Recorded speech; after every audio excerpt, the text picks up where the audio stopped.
Hello, this one's about Mickey and Guss. Guss and Mickey, they was a couple of lads. Had a yard together, only they was never together. It was always either one or the other of them. If you wanted to buy or sell something, it was usually the right one. And if you had a complaint, it was always the wrong one. You had to see the other fella. The yard was a lot on the end of an industrial block where everyone walked by on the other side. Mick found it when he was out with the dogs, and naturally he had the first use. Put in a bit of time and money, but it paid back nicely. Cut down most of the bushes, put up a fence with a double gate in the middle, all in brand new corrugated, and then they started hiring JCBs and such. Whitey, who knew what he was doing, drove them on site and started levelling. And then with the papers done and the low loader gone, they brought round their own. Whitey drives on and it's down the dock, in a container, shipped to Nigeria. Naturally it had to cool off a bit after a few of them, but like I said, Whitey knew what he was doing. He made a real good job of it, sussed all the drains and where there was mains. Never saw a puddle on that site. It would have been criminal to leave it. So the corrugated came down one end and a bit of chain link went up and a couple of motors went in. Different firm. Spot a motor? Send Guss round. Oh, tie it away for £20. They're hot on the tax. Cost you a fortune and you still have to pay to get taken away. It's just I was passing and there's more of a favour really. The price of steel's through the floor. I'm hardly making £1 an hour.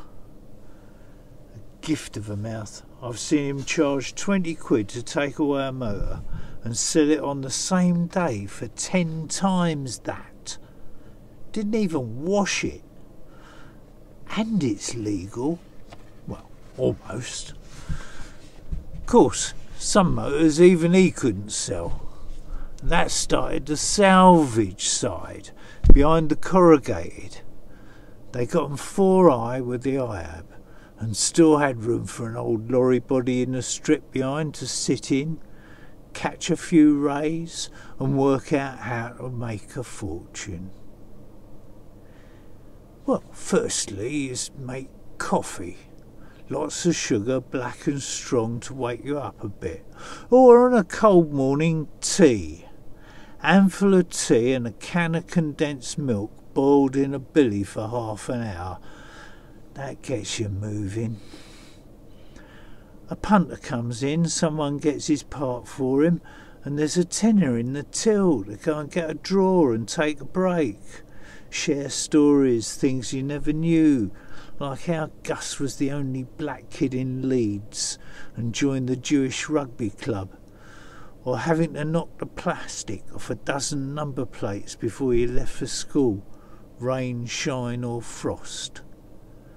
Funny, you think you know everything about people and then find you know nothing. Like when Mickey died, half his family turned up in Daimlers and Jags, and they were the half that came in their own cars. Legal and medical upper middle class sick cup. Took him back in 'cause he was dead. We had our own thing later round Tony's. It was the same at Guss's funeral. Unexpected family turning up. Both wives and 3 of the mistresses. Him being dead made it all right. And none of them had a motor. No going off separate. We all piled into what there was and ended up down a pub off the Walworth Road having a sing-song with one of the widows on the piano. They gave us good afters too. Nice way to grieve and a nice way to leave. Bye bye. Keep watching. Hang on.